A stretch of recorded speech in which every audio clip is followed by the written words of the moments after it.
From the Ronald Reagan Institute in Washington, D.C., this is Rendezvous with History, a podcast that captures the drama of presidential decision-making. Dr. Anthony Eames sits down with prominent scholars and leading citizens to bring to life what happens in the White House and how it shapes the world. You and I have a rendezvous with destiny. Welcome back, Rendezvous with History listeners. I'm your host, Anthony Eames. Absolutely thrilled to be joined here today by Dr. Aileen Teague, Assistant Professor of International Affairs at Texas A&M University, affiliated with the Albritton Center for Grand Strategy and the Quincy Institute for Responsible Statecraft. Aileen, thank you very much for joining us on the show today. Thank you for having me, Anthony. I'm excited to be here. Well, Aileen, I know we're not your first talk on this wonderful book that I strongly encourage every listener to go out and take a look at, Policing on Drugs, the United States, Mexico, and the Origins of the Modern-Day Drug War, 1969 to 2000.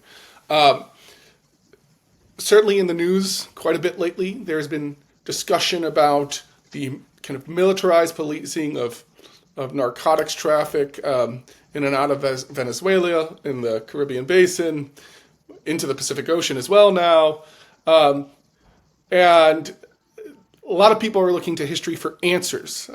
Is this drug war unprecedented, or is there some lesson from the past that we can draw on? And people who have those questions should, one, read your book. But I want to just jump into it and ask you, point blank, what does this teach us about the drug war in Mexico that we don't already know? I think a lot of times we think of Mexico's drug war as emerging through a vacuum in the 21st century. And what this book really does is, the word cartel doesn't really appear in the discourse before the late 1970s. And what the book aims to do, Anthony, is to go back and look at the origins of how the drug trade came to thrive, how it became violent in Mexico, and it locates them, as a result of, increasingly aggressive U.S. enforcement tactics over time, as well as the challenges that Mexico's ruling party, the Institutional Revolutionary Party, which is commonly abbreviated as like the PRI, the ways in which it tried to police dissent, in some of the same places in which it was forced to police drugs by the United States. And so it kind of brings together these threads of counterinsurgency and counter-narcotics as these policing functions of the U.S. and Mexican government, and looks at how the earliest drug enforcement manifested in sort of these periphery areas where today many of Mexico's strongest drug trafficking organizations operate. It's a topic that gets a lot of attention, but I also want to know, why did it get your attention? Why did you write this book? Well, I really like, when I was working in Mexico, because I'm Panamanian, I hadn't really traveled to Mexico before 2013, but I went there, I was part of a program, and I just saw so many opportunities in the archives there. There were these collections of what's called the Federal Security Directorate, which is an organization that lasted until the mid-1980s and operated as kind of like a mix of our CIA and FBI. And they were involved in policing for dissidents and policing for narcotics. And they had long been, the reports from this organization had long been, not available, but after the PRI got voted out of power in 2000, there was a period of time when they were available when I was doing a lot of my dissertation research. And, and that just sort of lined up with my general interest in Mexico and asking bigger questions about how the drug war came to dominate bilateral relations. That, and also there's a lot of wonderful academics working in Mexico, and, they took me under their wing, and, that's always a nice thing to have happen when you're, a young historian starting up on a project like this.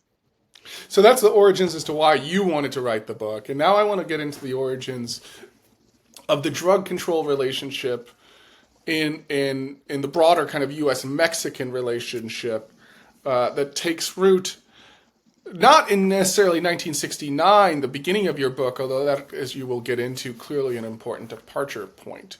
But kind of deeper into the early years of the of the 20th century, and how does that U.S.-Mexico relationship around drugs evolve in the early part of the 20th century, setting us up for the focus of your book? Yeah, I mean, that's an excellent question, Anthony. I think what I want to try to drive home to readers is that drug control is largely a 20th century narrative. I mean, even prior to 1969, we don't really see the earliest international drug control regulations until the first decade of the 20th century. And, in the United States and Mexico, well, in the United States in particular, the initial policies having to do with controlling drugs were based on taxation and those kinds of regulations, not criminalization. And in fact, the Federal Bureau of Narcotics, which is the predecessor or grandfather organization to the Drug Enforcement Administration, or DEA, was housed under the Treasury, not the Department of Justice where it is now. And so the book really kind of picks up, or it starts in the late 1960s, when not only is force and military force applied to drug control, but it's also criminalized here at home. But to just finish answering this question, a lot of this is also just a product of Americans learning about and increasingly coming into contact with drugs that are oftentimes associated with foreigners. Oftentimes opium was associated with Chinese laborers, marijuana was associated with Mexican laborers, and there was just sort of these racial and ethnic stereotypes that helped inform the move towards more criminalized and aggressive drug control measures. For their part, in Mexico, the military was in charge of destroying opium poppies and marijuana plants. Historically, marijuana is seen as the more evil of the drugs over heroin. Mexico is largely a classist society, and even when we have these joint drug control operations between both countries later on, Mexico still tends to focus on eliminating marijuana, while U.S. agents want to eliminate the poppy plants because obviously they see those as more destructive. But none of this was coordinated. A lot of times you have these stories that you find in archival research of Mexican army or Mexican soldiers that are out patrolling for drugs in these remote periphery spaces, and they are relying on food from the same campesino farmers that are patrolling that they're of whose drugs they are patrolling for. So it's kind of very twisted, and there's also these cases even into the 1940s in remote parts of Mexico where drug production is condoned as part of the local economy. So a lot of this is really kind of building up. This early history is intended to describe and really kind of set up how much this changes by the late 1960s with the incoming Richard Nixon administration. And like so many moments and phenomenon and events in American history, much of your story turns on the impact of the Vietnam War, the impact on the Vietnam War Sure. on the increases in drug consumption, on the change to kind of the culture of addiction. What did you find about the Vietnam War and how it kind of brought into open view the problem of drug use in America? Yeah, well, Vietnam was significant, and that's an excellent point. I mean, because you do have cases of Vietnam veterans returning home with heroin addictions. Now, this number isn't as great as some people would have you believe, but I think perhaps more significantly is the sort of the counterculture that the 1960s counterculture that intersects with Vietnam, part of civil rights, freer attitudes of which drug consumption was a part. And I think that one important thing that motivates the policies of the Nixon administration of law and order, is the fact that whereas in the past you had drug use associated with foreigners, ethnic others, now you have drug use that's more prominent among white middle class Americans. And that is something that really kind of sparks the Nixon administration's attention. And so, yes, it is partly as a result of Vietnam, as you asked, but I think it's also just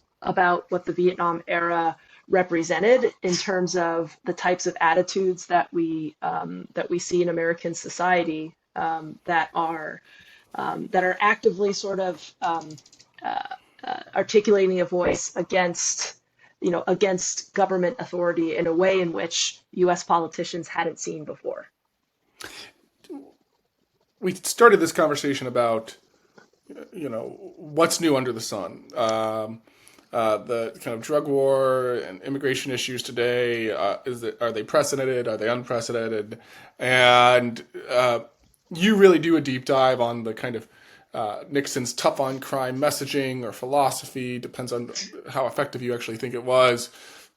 One of those components out of this is the closure of the border. How does that mature into a policy option to close the southern border? Yeah, well, I mean, some of the conservative philosophies, and I'll connect this to the Ronald Reagan years, espoused by both Nixon and Reagan, were very much predicated on on these issues of restoring order to restoring order and eliminating crime from from U.S. society. And there's a lot of parallels we see there. But one thing that's interesting is that the Nixon administration devotes quite a bit of resources to treatment in this initial front of the war on drugs, which are eliminated by by his successors later on. And so what we're seeing here is this is this period of time that eventually leads to the border closure, of finding solutions to these problems. And what's interesting is that when the United States under Nixon, and this is sort of the starting point of the book, closes down the border to pressure, coerce, co-opt, whatever verb you want to use, the Mexican government into adopting a stronger drug control program, kind of placing the impetus of the blame of American drug overdoses on Mexico. Mexico isn't even the predominant supplier of drugs to the United States at this point. I mean, these are still the years when the heroin that we're seeing on U.S. streets are coming from the Asia Minor through France type trafficking routes that popularized in the movie The French Connection. And so with this initial front and the border closures and the measures that Mexico takes to up its drug enforcement efforts, ironically, by 1975, when there should be this sort of like, victory, this initial victory in the war on drugs, we're actually seeing that heroin overdoses have increased. And by 1975, 1976, what we are finding on U.S. streets predominantly is Mexican brown heroin, not the white heroin that was coming from the Europe, Asia Minor route. So this is sort of meant to be like kind of like the first manifestation of the argument of how we, the collective we, the United States government, how its policies are working towards producing results that aren't ultimately reducing drug overdoses at home, but are wrapped up in so many other things, whether it be control, coercion, and then kind of trying to find a neat problem to the drug abuse problem at home, and Mexico as sort of a culprit. There are so many efforts in the field of kind of U.S. foreign relations and diplomatic history, which I know that you consider yourself a part of, to move the action away from Washington to D.C. and into the areas where policies were implemented. And one of the great strengths of your book is you get out of the policy-making arena, per se, inside the Beltway, and you go to Mexico and you look for the partners, the partner agencies, the military specifically in Mexico,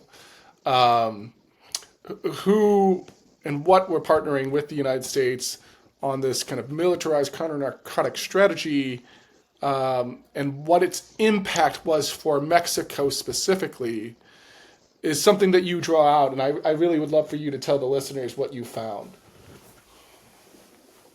Yeah, well, I think that, and looking at this in my second project as well. I think that there's a fascinating narrative to be told in sort of the mid-level actor range. I mean, I think obviously you have to be very conversant with what's going on at the upper echelons, as you so eloquently put it, sort of within the Beltway.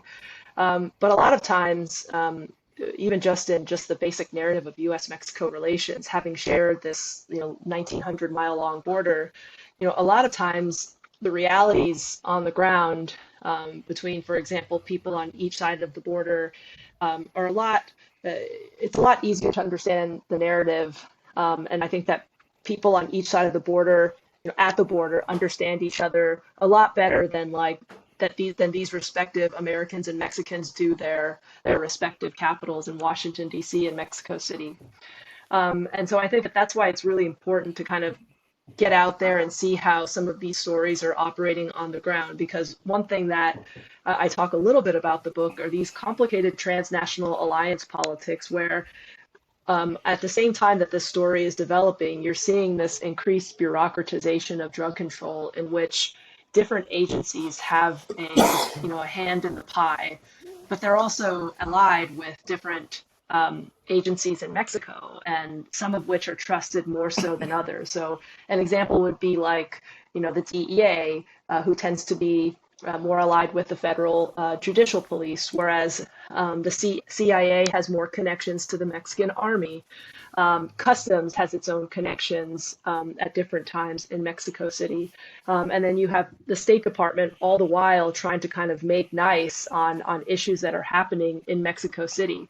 So at times, like these fronts on each side are far from united. And so I found that in like kind of looking at different reports, both on the Mexico and US side, about how each side and how different agencies are observing one another.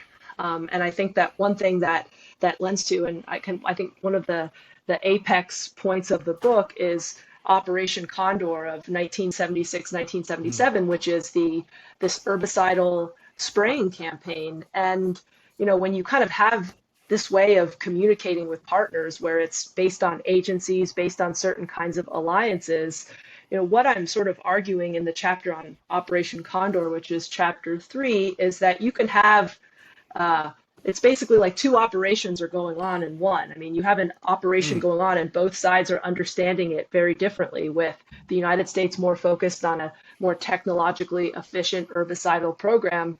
And at the very same time, its Mexican counterparts are buying into the anti-drug rationale to justify the military taking more aggressive policing actions on the ground against perceived anti-party dissent. So this kind of, let's say, discoordinated approach to militarized drug enforcement in Mexico creates all sorts of acute crises in the war on drugs, and certainly if I'm at a dinner party, or if I'm if I'm your book agent, Aileen, I think the first thing I'm going to highlight in this book is the moment where you discuss the death of Kiki Camarena. And I have terrible Spanish, so you'll have to correct me on this, but you do a nice job of not sensationalizing the episode, but really laying out the long-term consequences. Yeah, I mean, well, this is an operation where there's different aspects to it, because, I mean, some people have talked about it in terms of a conspiracy theory, and I'll talk about that in just a second. But it's this period of time when a DEA agent is essentially killed on Mexican soil, and there's a very one-dimensional way of looking at that from the U.S. perspective, in which Mexico is this sort of dangerous place of drug kingpins and traffickers enacting violence. But we're not also made aware, at least in the United States, of the fact that the DEA is sort of heavily embedded and operating extrajudicially in Mexico, and that comes with consequences. And so this is like one of the earliest moments you have of the Mexican government trying to kind of protect its sovereignty from the United States in defending the right to kind of conduct its own investigation. And so that appears as suspicious to agents in Washington, that Mexico, they're conducting their own investigation because they're corrupt and they're going to let certain people go free. Now, that may or may not be the case, but it definitely begins this never-ending cycle of Mexican defensiveness followed by U.S. interference, et cetera. But after without being able to locate Camarena's body for nearly a month after it disappeared and after he was killed. You have a smaller version of Operation Intercept that takes place, another border closure called Operation Intercept 2.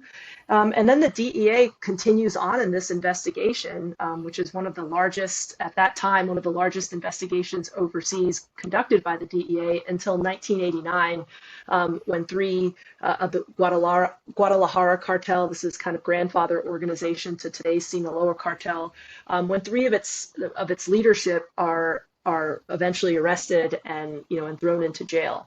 But throughout that period, I mean, the implications are huge. I mean, there is this growing belief that with the scale of the drug trade, and this is especially under the Reagan years, that the Mexican security forces aren't strong enough or capable enough of abiding by U.S. drug policies on their own, and they need the United States to be essentially acting as it's the strongest, and there's been kind of a number of quotes from the 1980s that the strongest police force in Mexico is the DEA. Nothing about Mexico. But this is where a lot of the attitudes that the U.S. and Mexico have about one another in drug control are developed. And so that's why, and I know we're going to talk about the 1990s in just a second, but that's why the fact that you eventually within 10 years have these open trade blocks established in these same areas is quite striking. But the 1980s is a heavily impactful period because this is sort of the beginning and the end for some of these cartel and drug trafficking organizations from Colombia who would be destroyed within 10 years after the Camarena murder, and it would effectively make the Mexican cartel or drug trafficking organizations the more senior partners in the hemispheric drug trade. Well, it's remarkable because you've just laid out very clearly those long-term consequences, and yet at the same time as Kiki Camarena's death occurs, there are the kind of let's call them origin point negotiations for NAFTA. Very much in the 1980s. I mean, we first see the U.S.-Canada Free Trade Agreement come online in 1987, and alongside that agreement are discussions about bringing Mexico into a larger free trade bloc, which plays out, of course, in the early 1990s when Clinton and his counterparts signed NAFTA. And so there's been a lot said about NAFTA. Its success, its failures, everything in between. But certainly its impact on the drug trade is something that people have alluded to, something that people have studied and talked about. But I think you've really nailed it down. So tell me a little bit about this relationship between NAFTA and the growing drug trade. Yeah, well, I think the entry point to that part of the story, this is the fifth and final chapter, is how difficult it was for U.S. policymakers to sell NAFTA to the American people because of these fears of crime and illegal migration and drugs. And so I think that the heart of the chapter focuses on this sort of inverse relationship between open trade blocks and increased securitization of the border and in policing the drug trade. And I think the sort of underlying message of the chapter is that you can't you can't be that selective in your border policing, or technologies can't be, as precise enough to be able to kind of police only the legal economy, but will police only the illegal economy while letting all of the legal economic exchanges go through on either side. And so, that comes into, there hasn't been a lot of super precise kind of smoking gun data that, the increase of, or that there's the increase of drug trafficking was a result of NAFTA, but we do get snapshots in time where you have drug traffickers that are arrested that say that they don't, have to use all of these kind of fancy mechanisms and even air to get their product in. I mean, with NAFTA, it really opens up the border so that happens naturally. And the Mexican traffickers practice this way of just like they know that they can afford to lose and have some of their their product intercepted on the border, but they just send a lot of small shipments, is what most studies have captured. And this is the chapter attempts to kind of support this argument by looking at how this is happening at a time when Colombian trafficking networks have been destroyed, and there's even evidence and governors of border states in the United States, as soon as they saw the South Florida Task Force, which was getting at the Caribbean and South Florida routes, as soon as they saw that that had made an impact on Colombian cartels, they were already speaking to each other, and they were already nervous about the impact of the fact that of the impacts that would have on border crossing routes through their states. I mean, so even though there was all these victories touted about the destruction of these Caribbean routes, most people that were smart in that time knew that there were going to be impacts on other routes, and it just so happened to line up with NAFTA and eventually with a historic election in 2000, which voted the long-standing or the long-serving PRI out of power. And some would argue, and this is a bit conspiratorial, the concept of the Pax Priista, which essentially meant that the PRI authorized some levels of drug trafficking, but created different types of agreements so that these traffickers wouldn't target cities. They largely didn't